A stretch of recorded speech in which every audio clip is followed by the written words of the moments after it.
നിങ്ങളുടെ ഇഷ്ട പരമ്പരകൾ എക്സ്ക്ലൂസീവായി സൺ നെക്സ്റ്റ് ആപ്പിലൂടെ തികച്ചും ഫ്രീ ആയി ഇപ്പോഴേ ആപ്പ് ഡൗൺലോഡ് ചെയ്യൂ. സുനീഷേട്ടന്റെ മാനസികാവസ്ഥ എനിക്ക് മനസ്സിലാകും. ഞാനൊരിക്കലും സുനീഷേട്ടന് ഒരു ശല്യമാവില്ല. പറഞ്ഞില്ലേ, എനിക്കൊരു സങ്കടവും ഇല്ല സുനീഷേട്ടാ.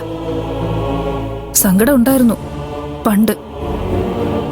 ദേഷ്യവും വാശിയും പ്രതികാര ബുദ്ധിയും ഒക്കെ ഉണ്ടായിരുന്നു.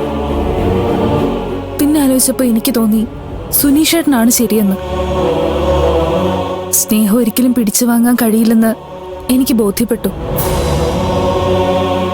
ഇല്ലാത്തൊരു കാരണം കൊണ്ടാണ് നമ്മുടെ വിവാഹം മുടങ്ങിയതെങ്കിലും അത് ദൈവഹിതമാണെന്ന് ഞാനിപ്പോ വിശ്വസിക്കുന്നു. അച്ഛന്റെ നിർബന്ധം കൊണ്ടാണ് ഞാൻ കൂടെ ഇറങ്ങി പുറപ്പെട്ടത്, അല്ലാതെ സുനീഷേട്ടനെ പറഞ്ഞ് മനസ്സ് മാറ്റാനല്ല.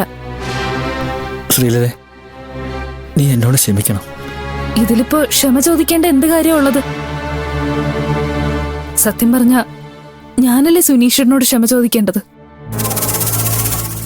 അരുതാത്തത് മോഹിച്ചതിന്, മനസ്സറിയാതെ പിന്നെയും പിന്നെയും പിന്നാലെ നടന്ന് ശല്യം ചെയ്തതിന്, യഥാർത്ഥ സ്നേഹത്തിന്റെ വില എന്താണെന്ന് തിരിച്ചറിയാതെ പോയതിന്. പക്ഷെ സുനീഷേട്ടാ, ഇപ്പൊ നമ്മൾ രണ്ടുപേരും ഒരു വലിയ കുടുക്കിൽ പെട്ടിരിക്കുക.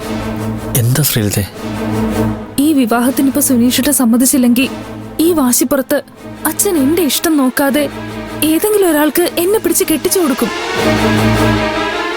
അങ്ങനെ ഏതെങ്കിലും ഒരാളെ വിവാഹം കഴിക്കാനൊന്നും എന്നെ കൊണ്ട് പറ്റില്ല സുനീഷേട്ടാ. എനിക്ക് കൂടി മനസ്സിന് ഇഷ്ടപ്പെട്ട ഒരാളെ കിട്ടിയാ ഞാൻ തീർച്ചയായും വിവാഹം കഴിക്കും. പക്ഷെ അങ്ങനെ ഒരാൾ വരുന്നത് വരെ അച്ഛൻ എന്നെ അവിടെ സമാധാനത്തോടെ നിർത്തില്ല. എന്റെ അവസ്ഥ അതൊക്കെ തന്നെയാ.